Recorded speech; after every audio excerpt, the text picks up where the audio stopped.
Welcome, everybody. We know that embarking on a new role as a coordinator can feel like stepping into uncharted territory. But fear not, you're not alone on this exciting.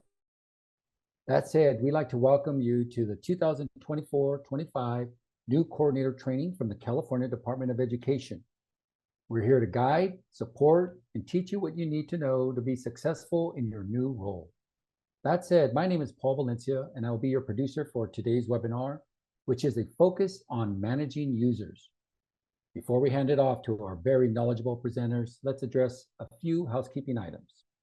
First, all participants are muted.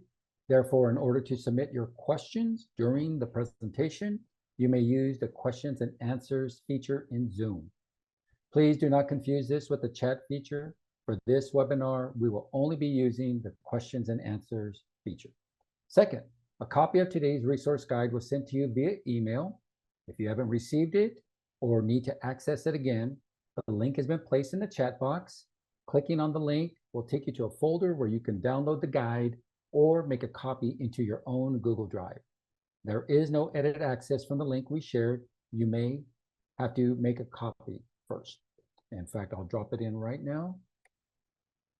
All righty. Third, at the end of the webinar, you'll be directed to a post-training evaluation. If you could please take a few minutes to provide some feedback, we would really appreciate it. This helps us out immensely. And lastly, we will be recording today's presentation. An archive of this presentation will be available to view on the upcoming and on-demand trainings webpage on the CAASPP and ELPAC website. And with that, I would like to introduce today's expert panelists. We're very fortunate to have with us today Jadine Jones from Sacramento County Office of Education and Joe Valero from Fresno County Superintendent of Schools. Thank you, Paul. Today, our agenda aligns with the success criteria for this webinar. So let's take a look at the things we will be able to do at the end of each section. You will be able to list the roles and responsibilities within a local educational agency or LEA, assign roles, identify the forms needed to maintain test security, and get answers to all of your questions. We also want to take a minute to talk through the new format of the new coordinator trainings for 2024-25. We will be transitioning away from full day sessions to a more flexible and accessible model of asynchronous resource of 12 webinars spread across the year. This revised format enables us to deliver personalized support and valuable insights to coordinators precisely when it's needed. We anticipate that this expanded webinar structure will significantly contribute to elevating the quality of learning, while offering enhanced flexibility to accommodate varying schedules and shape the NCT experience. The following pieces are included in the new coordinator training as asynchronous or on-demand pre-work. The pre-work is optional and is meant for those who need additional information. Pre-work includes Assessment 101 videos, which give the who, what, when, and why and how of assessment. Resources, which covers agencies, websites, and manuals, flyers, and other deliverables to support coordinators. The coordinator role, which covers the LEA coordinator as well as site level and test administrator levels. And the Introduction to SERS trainings, which takes place in the summer and fall. The rest of the new coordinator training program is a series of monthly webinars designed to give just-in-time information. The full list of sessions is in the resource guide, but let's review today what is coming in the next few months. Today, we are focusing on managing users. In July, there is a webinar on receiving results. And in August, we will cover systems and TOMs, or the Test Operations Management System. Before we jump into today's topic, we want to remind everyone about a few excellent resources for coordinators. Links to these resources are in your resource guide. First, there are the coordinator checklists. There is one checklist for each program for LEA coordinators, as well as checklists for other roles. Each checklist includes an extensive list of the tasks and activities that are part of your new role. The tasks are listed by month where they are most likely to occur, but some tasks may occur in other months depending on your local schedules and plans. They are created in Microsoft Word where you can customize them to better meet your needs at your LEA. The second, which is coming soon, is the new Coordinator How-To Hub. This will be a page on the new CAASPP and ELPAC website that collects all existing how-to resources and organizes them by time and topic. If you are ever stuck on how to do something, this will be a great place to start.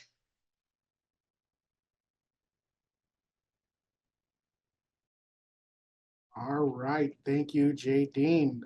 Good afternoon, everybody. Joe Valero from the Office of the Fresno County Superintendent of Schools, and we're going to start talking about understanding roles and responsibilities. We want to start off with different user roles available in the Test Operations Management System, also known as TOMS, mentioned earlier. Anyone who needs to complete a task in the testing system will need a TOMS account. In order to get a TOMS account, you will need to be assigned to a role. Each user role is designated to a, is designated a specific set of permissions, which determines access to various assessment systems.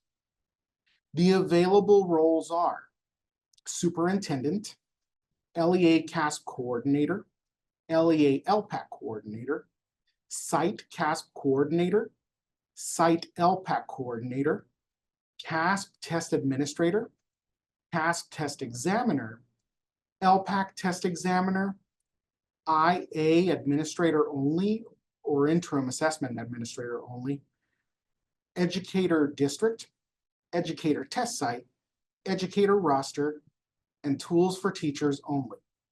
An important note is that these user roles govern access to features within TOMS and other systems, including the California Educator Reporting System, also known as CERS. For more detailed information about roles and access, please visit the TOMS user guide in the manuals library. The link is in your resource guide. Let's get into those roles. So let's begin with LEA superintendents.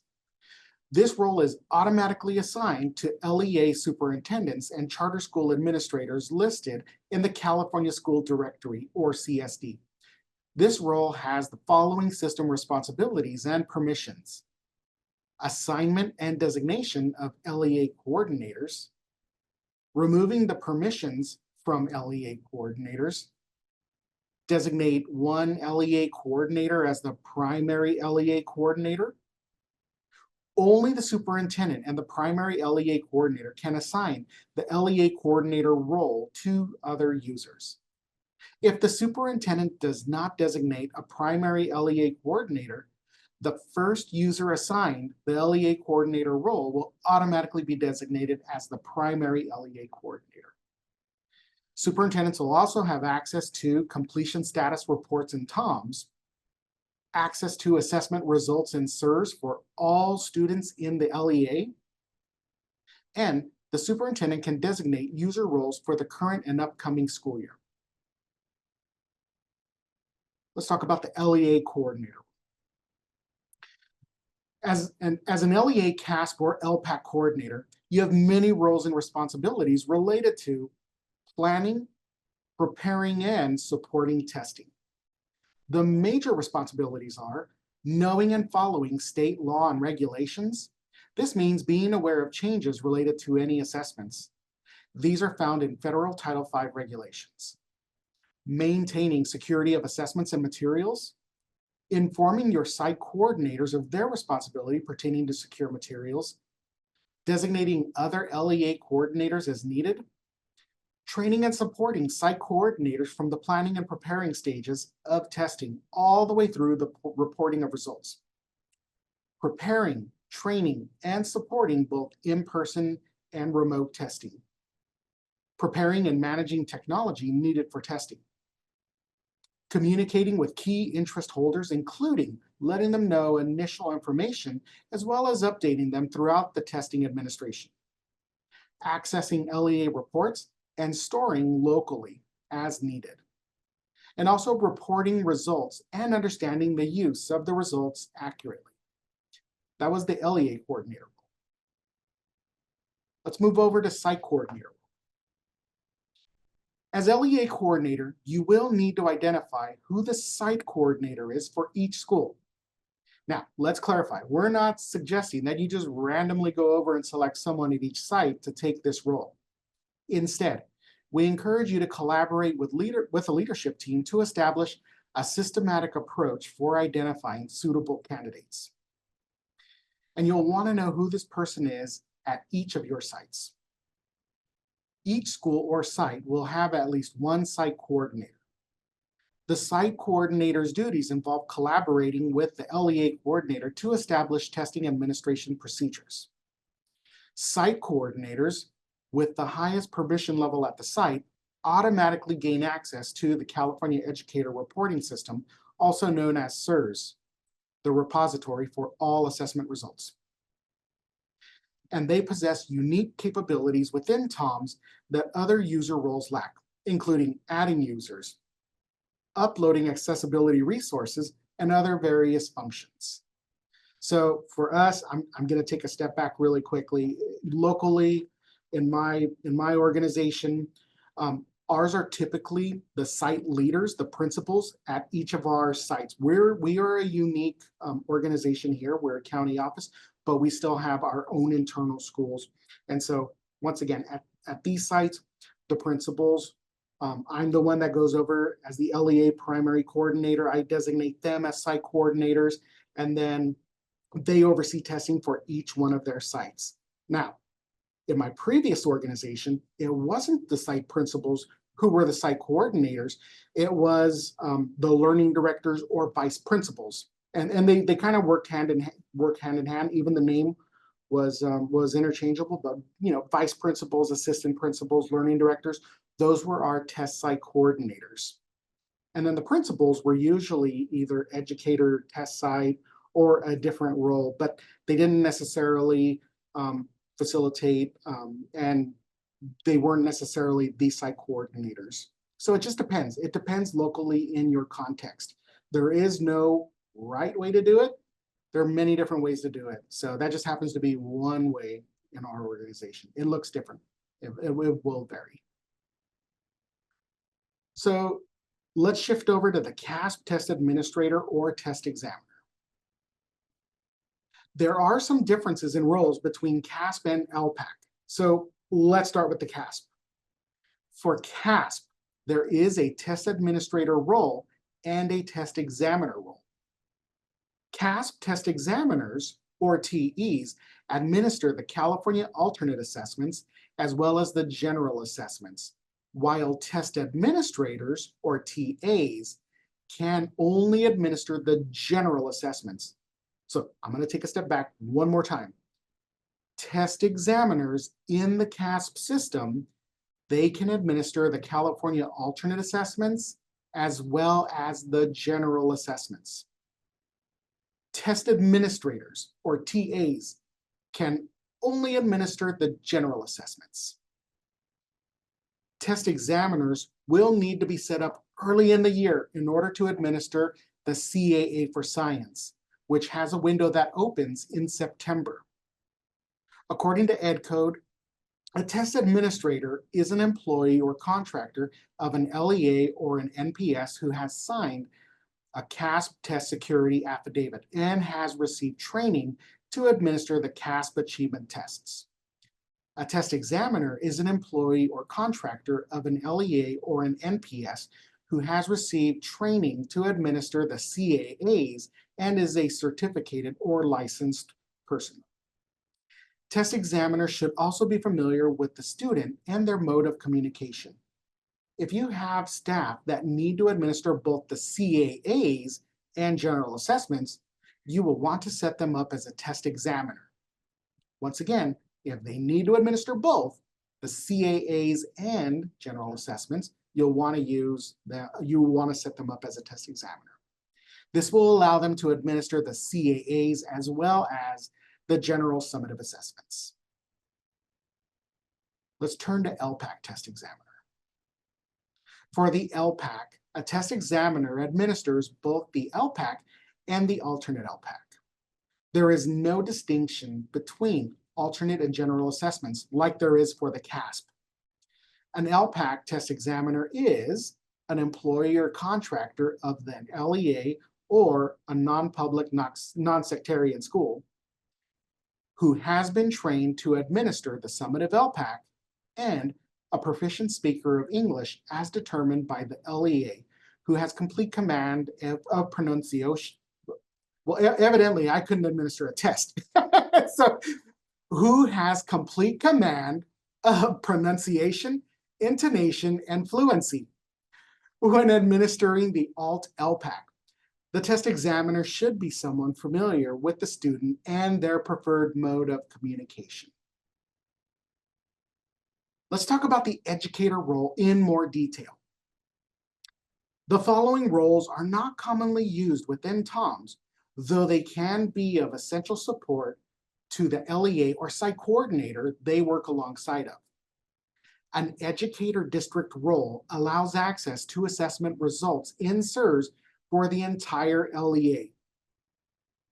The educator test site role allows access to assessment results in SIRS for the entire site. And the educator roster role allows access to assessment results in SIRS for the students in the roster group assigned to them by the LEA coordinator.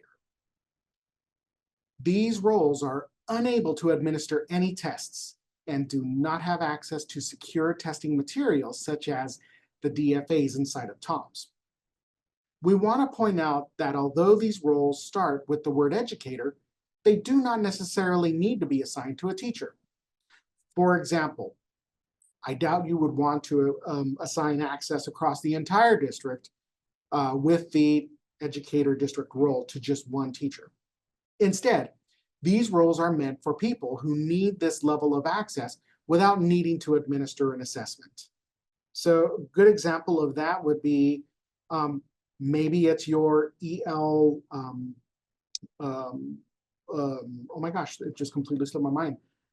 You have an EL tech at your site. They're the ones that need to go over and access data. They work through maybe your Title III letters that go home, but they need access to all of that ELPAC information. They may not necessarily be the ones who are going to administer the test. They just need access to the data in SIRS. Well, educator test site would give someone the access to be able to access the data, ELPAC, Smarter Balanced, whatever they need access to do their job.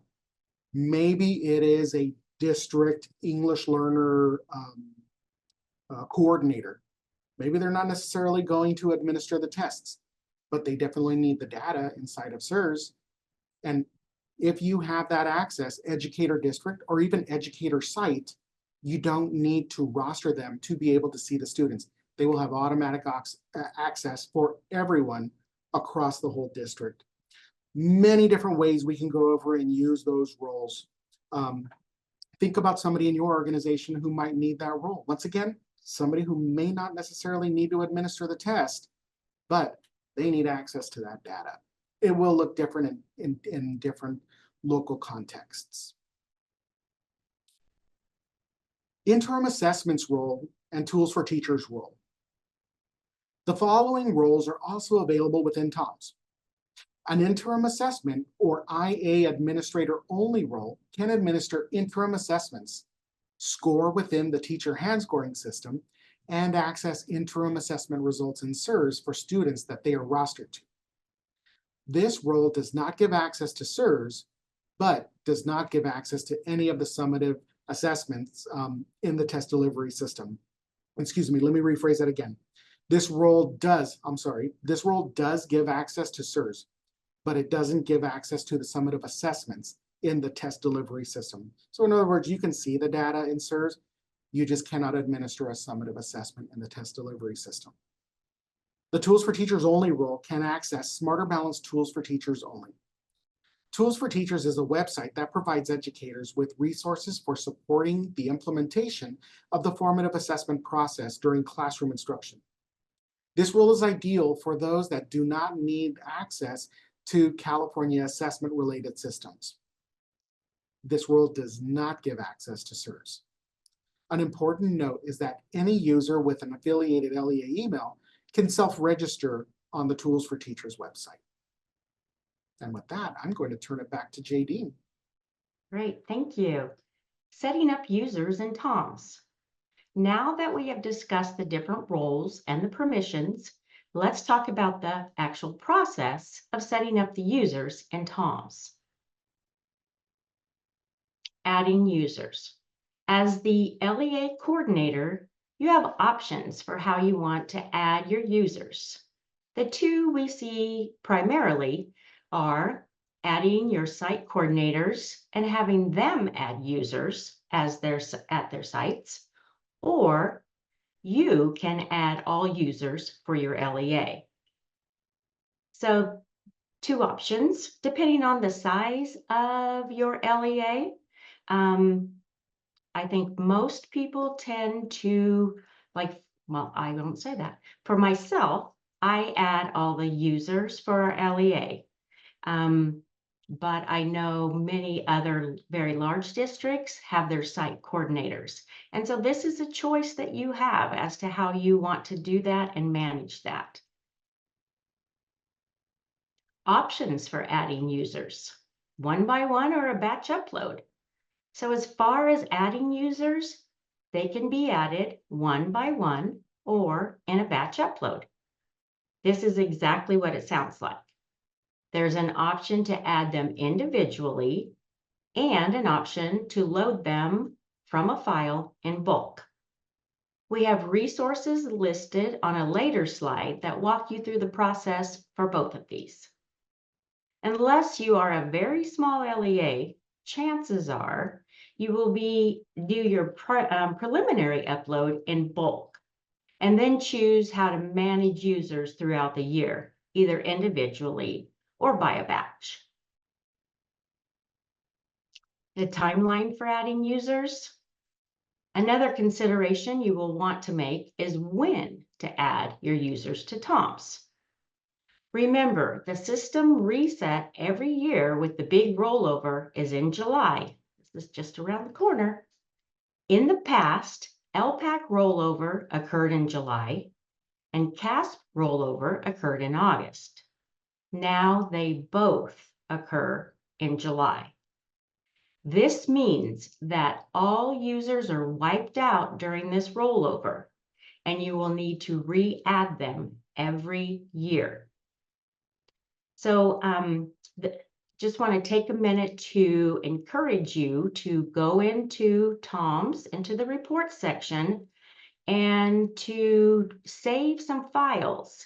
Save the file that is titled, I'm trying to remember the name of that file right now, the LEA user list report.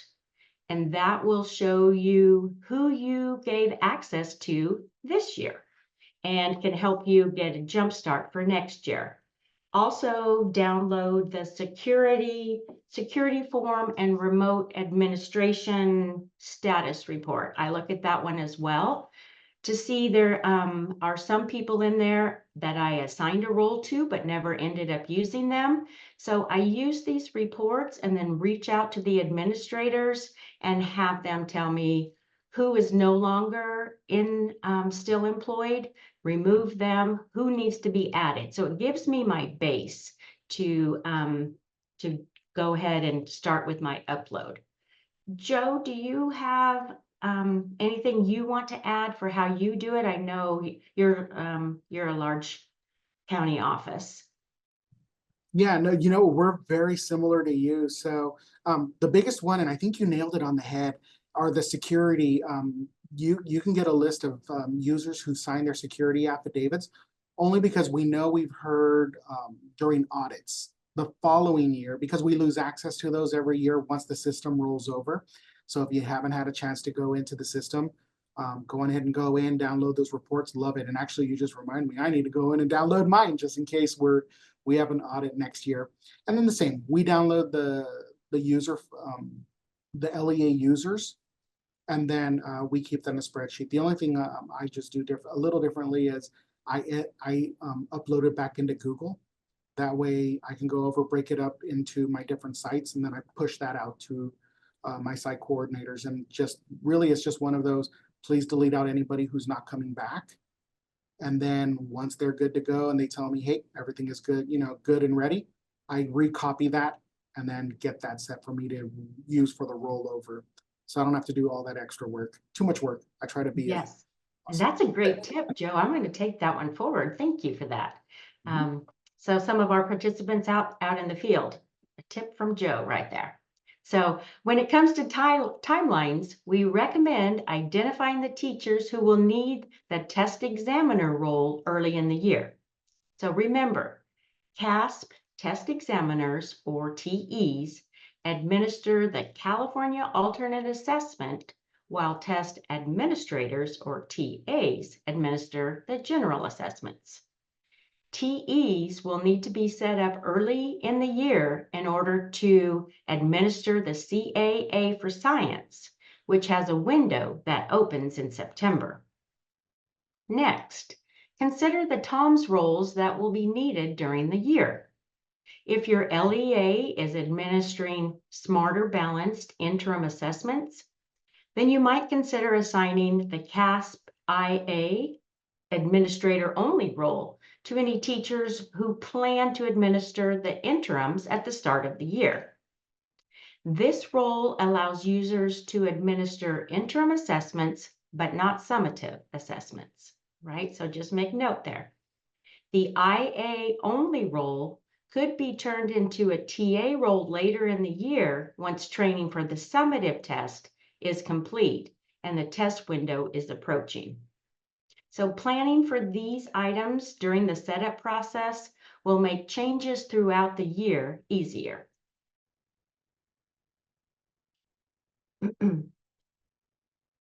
So for monitoring your users, you also need to monitor and adjust TOMS users all year long as staff changes and roles change.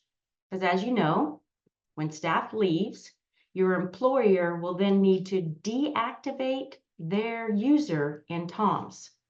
We don't want anyone retaining access after they have left your LEA or district. Remember, there is personally identifiable information, or PII, in TOMS. And on the opposite side, as new staff join your LEA, you may need to add them to TOMS depending on what their job and access needs are. While there is a big push to add users at the start of every year, managing users is ongoing throughout the year. So assigning roles across systems and schools. But what happens is a staff member needs both CAASPP and an ELPAC role? Well, you only need to create While you only need to create each TOMS user account once, you will need to assign CAASPP and ELPAC user roles separately. So I'm going to say that one more time. You only need to create TOMS user account once. You will need to assign CAASPP and ELPAC roles separately. For instance, if a site user oversees both CAASPP and ELPAC at their school, that user will need to be assigned the roles of both site CAASPP coordinator and site ELPAC coordinator. You don't need to load that user twice. Instead, you load them once and then add additional TOMS user roles that match the responsibilities that that person is expected to complete, so they have the appropriate access in TOMS. Another consideration is users that need access to multiple schools. Users with a TA or TE role must be tied to a specific school. Test administrators and test examiners who will be testing at multiple sites will need to be given access to multiple sites. This is extremely important. Like, for example, at the county office here, we have multiple sites, and I see it most frequently in the area of ELPAC. Maybe you have someone who is going out and testing at multiple sites, and they need to be able to have access to each of the students at those different school sites. So they will be, the worst thing is for them to go out there and get ready to test a student and not be able to access the student through the interface. So you want to make sure that you know who needs access and you get them set up in the system in advance of them preparing to go out and test students. Communicating about user role access. As you are setting up accounts for your users in TOMS, please be sure you communicate that you have set them up so that they know to look for an email with their logon information. A no reply email will be sent to the user. Please note that the password link sent to users via email will expire in 30 minutes. We recommend giving your staff a heads up that this email is coming. That way they know to be on the lookout for it. And so something that we do is to make sure that your teachers aren't in the middle of a class of a testing day, not a testing day, a teaching time, maybe during PD and afternoon, prepare to load and send those out so that they can have access to the email that comes in. But fear not.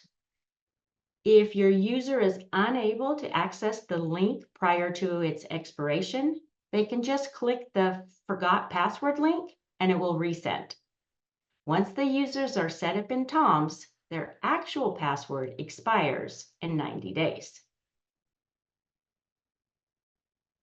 Security for all user types. So we have talked about adding users. Let's talk about the importance of test security. So let's take it by role. The LEA and site coordinators will sign both a security agreement and a security affidavit. Both forms are embedded into TOMS and will be completed upon their initial TOMS login. Test administrators and test examiners are required to sign a security affidavit. Please communicate to your TAs and TEs that they will need to log into the TOMS system at least once before testing to sign this form. Otherwise, they will not be able to access summative test sessions. If you get any troubleshooting calls about users not being able to see interim assessments, it is because they have not yet logged into TOMS and signed the security affidavit. I'm going to pause and say this again because it's extremely important. During testing time, we hear about TAs and TEs who can't see the test they need to administer. And this is because they have never logged into TOMS to sign the security forms. So please reiterate to your staff that they have to sign into TOMS at least once before testing starts to sign these forms. Other staff, such as custodians, instructional aides, therapists, or anyone else who may have access to secure materials or will assist as proctors, but do not need a TOMS role, they must sign a non-TOMS user security affidavit. These affidavits can be found on the CAASPP website at the link in your resource guide. Okay. There are resources available to help you in this process on the TOMS resources webpage, including adding and managing users one-by-one video, adding and managing users by batch file video, user roles overview from TOMS user guide. The links are in your resource guide.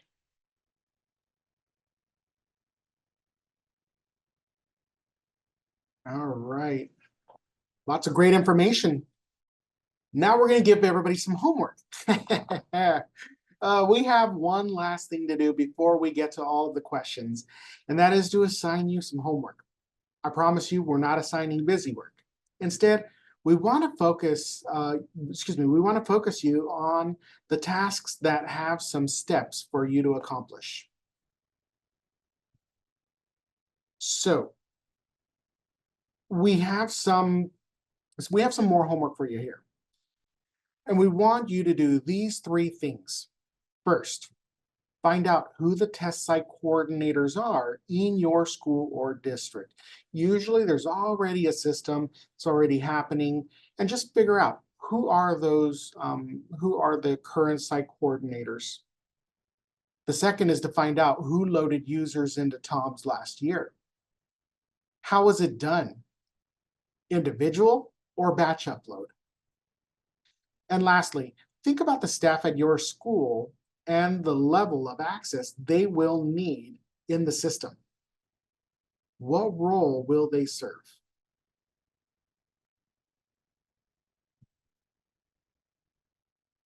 All right, so now we want to get to answer any questions you might have.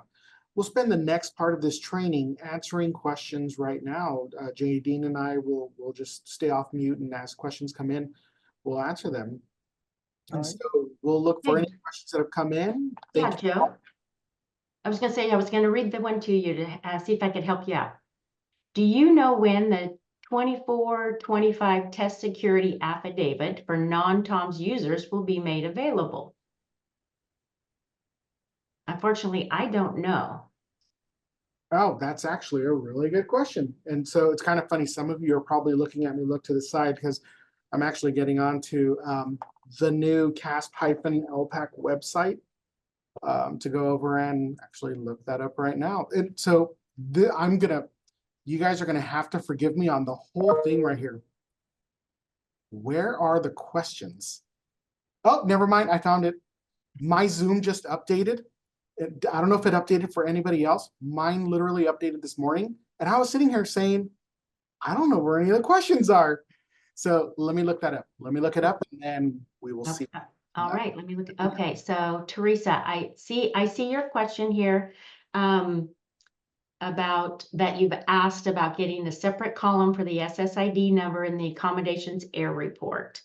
And I have seen your question in a couple other presentations, and we will share that information out. We can share that information with ETS.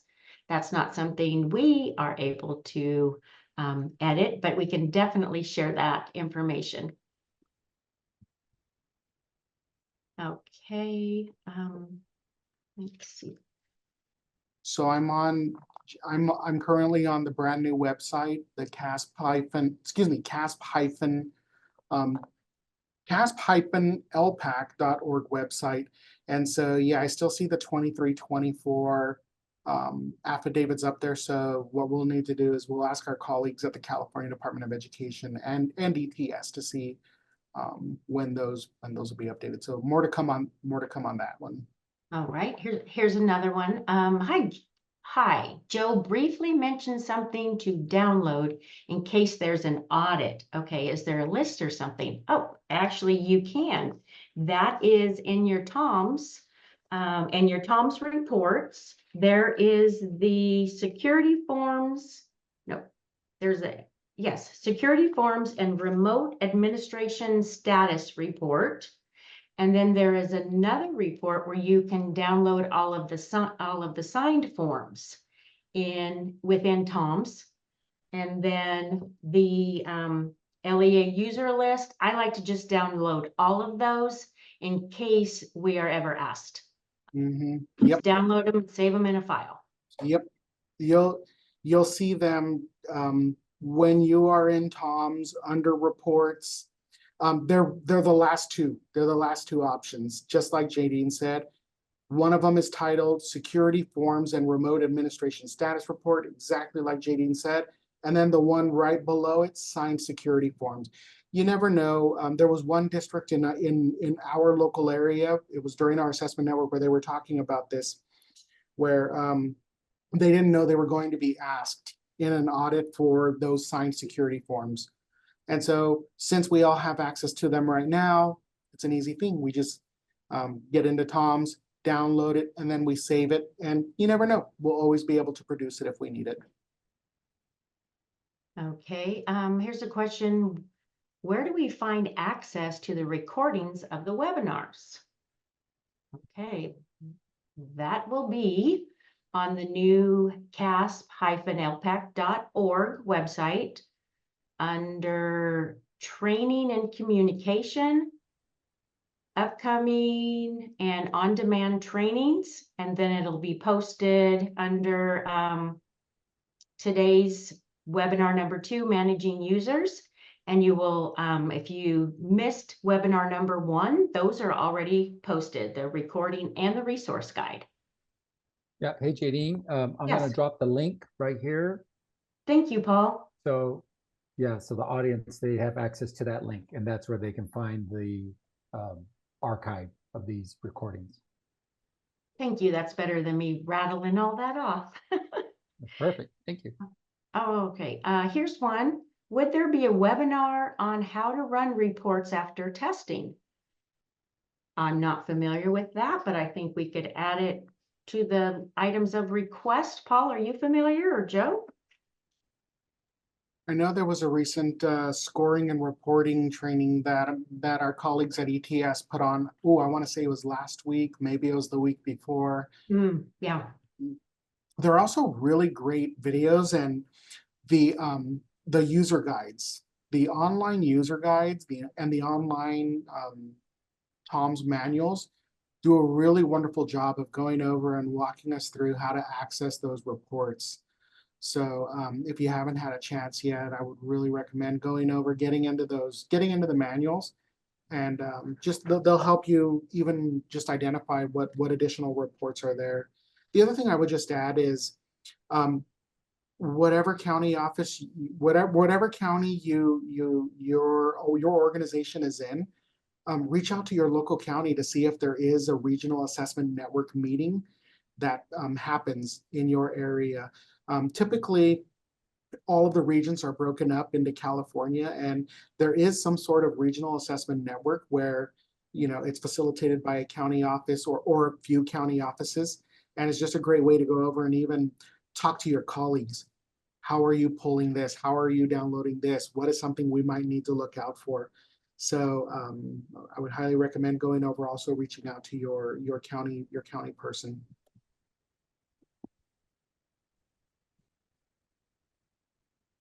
All right. Joe, is it helpful if I just go ahead and read them? Yeah, sure. Actually, I see one right. Is there a start date for the CAA for science? So we know that's in September is when the window opens up. I don't know if there is an exact date that has been released yet. I'm going to plug one more meeting that's coming up where we can get a lot of those answers. And it's the upcoming, oh my gosh, I usually just know it as the acronym, the AAIM. Help me, Jadine. Is it the Assessment and Accountability Information Meeting? Is that Yes. I get a gold star. But that AAIM meeting, and you'll see a registration on the CAASPP.org website under upcoming training. But I believe it's it's the Thursdays in August, and I believe there are 3 of them. They're going to run from 2 to 4 p.m. But at that time, we usually hear, all of us coordinators, we all tune into it. That's usually when we get more of the details as to what the specific dates are for the upcoming school year. And that might be a great time to go over and get what is that actual specific date. But it does open up in September.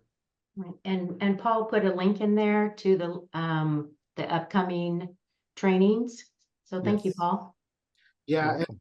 just to plug that again, it doesn't matter how many years we've all been, coordinating. I don't know if I'm making up a word here. How long we've all been coordinators. That is something that we all just tune into every year because there are changes to assessments. There is more detailed information that comes out, and that's where all of us just tune in.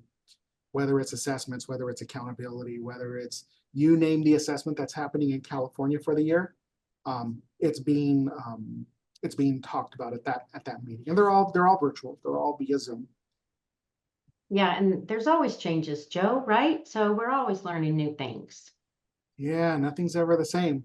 I see, when will the initial parent notification letters be updated for 24-25? Once again, that might be something we need to take back to our colleagues at the California Department of Education, the Title III division, just to see when those are going to be updated.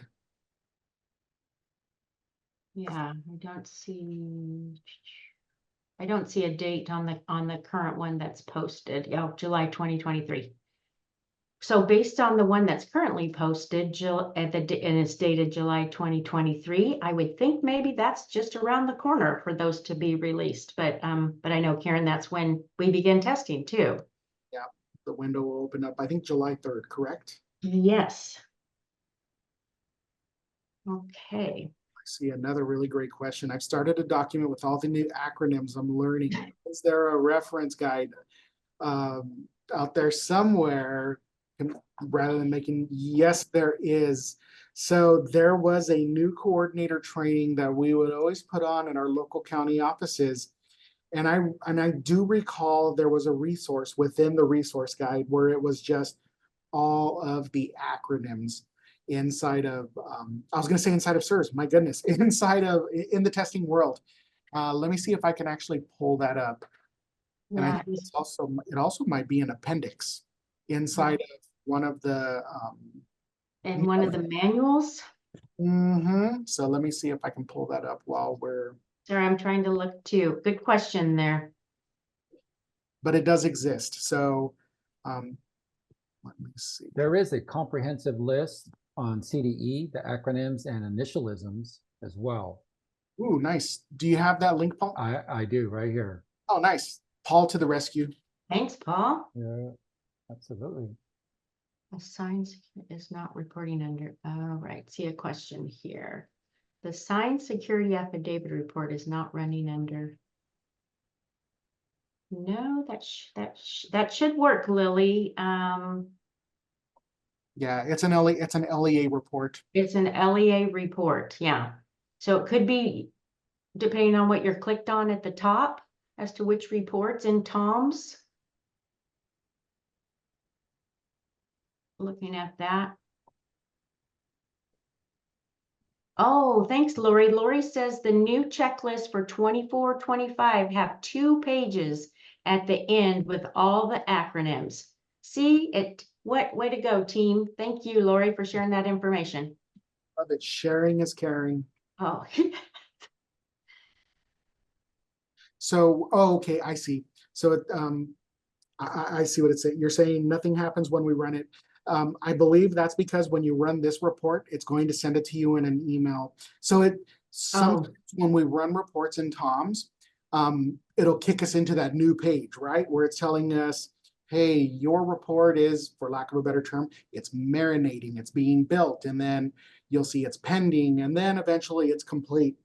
So some reports that we run in Tom's, when we submit it, we actually go back to our email instead, and then we open it up from the email, if that makes sense.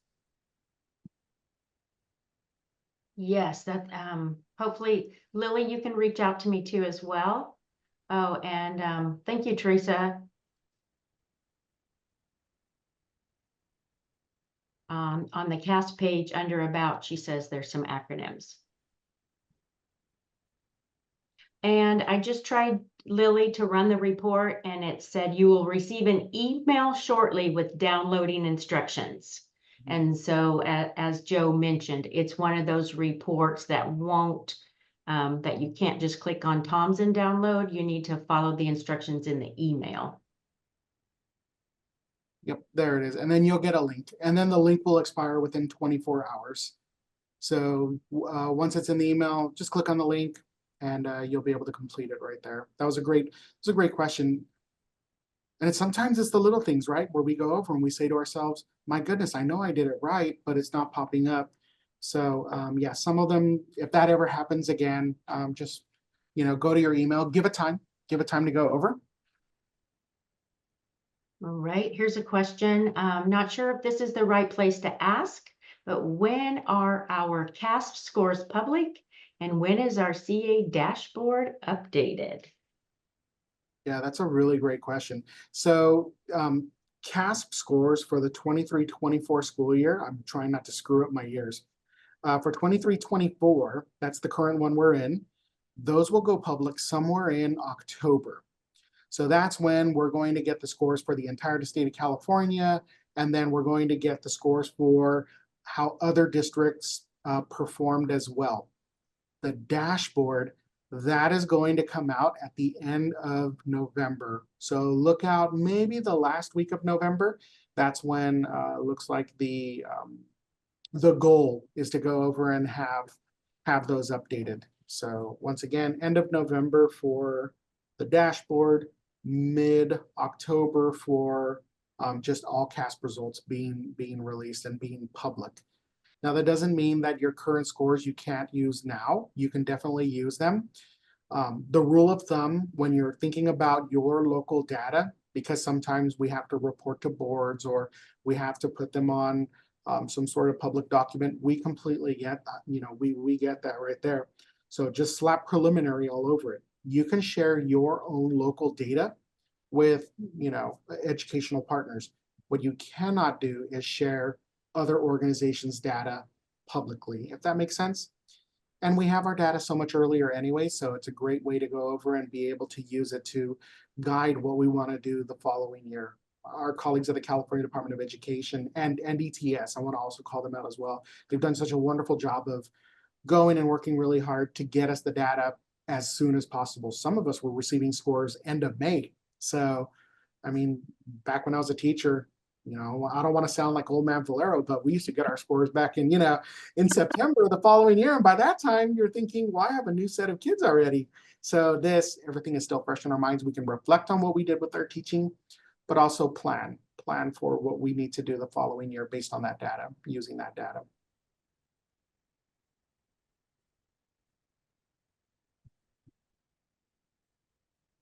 Wonderful. I don't see any more questions coming in. We probably have 2 more minutes. Oh, thank you for all those great questions. I guess, Jadine, feel okay moving on? Absolutely. All righty. Okay. So to wrap it up, we would like to recommend some upcoming training opportunities, and the links to register are in your resource guide. First up, we have the upcoming new coordinator trainings. Those are July 18th, where the topic will be receiving results. August 22nd, we will cover systems and TOMS, and September 19th, where we will be discussing accessibility. Next, we have the AIM meeting, and Joe did mention that, the Assessment and Accountability Information meetings. These are 2-hour-long sessions. They'll provide coordinators with the latest information and updates on California's assessment and accountability systems. The sessions, each of which will have a designated topic, will be presented virtually. Topics are listed in your resource guide. And then we have the coffee sessions. These virtual coffee sessions hosted by the CDE and ETS offer opportunities for LEA staff to ask questions and get answers about assessments, trainings, resources, and more. They happen monthly for most months of the year. And lastly, we want to call out the California Assessment Conference. This will be the 6th annual CAC, and it will take place October 15th through the 17th, 2024 at the Riverside Convention Center in Riverside, California. This conference is designed specifically for classroom educators, site administrators, assessment coordinators, and others. Please help us spread the word. More information can be found at the link to the CAC website in your resource guide. And that brings us to the end of our training. We hope that this information we shared today was helpful and timely. We want to remind you that you are not alone in this work. You can reach out through the networks of coordinators in similar roles throughout the state, your LEA success agents, and you always have staff at the CBE ready and available to answer your questions. When you exit this Zoom, you'll be directed to a post-training evaluation. If you could please give us 3 minutes of your time and provide some feedback, we would really appreciate it. With that, thank you so much for joining us, and we hope to see you at the next webinar. Thank you, Joe, Jadine, great presentation. Thank you, everyone, for those awesome questions. Oh, there is one more question. Can you tell in detail what the July meeting is about? And the July meeting, I believe, is about receiving results. And Joe, Jadine, I'm sure you probably have more details to offer for that one. July, which one is it? Is it receiving scores? Yeah, receiving scores. Oh, nice. Actually, so yeah, that one right there. A lot of the questions that came up today about when certain, when certain scores are going to be available and what different time, those are answered at that training right there. So it seems like a lot of the questions asked today flow in nicely to that training. Wonderful. Thank you, Joe. All righty, everyone. Well, thank you so much. Hope you have a great afternoon. And yeah, we'll see you at the next one.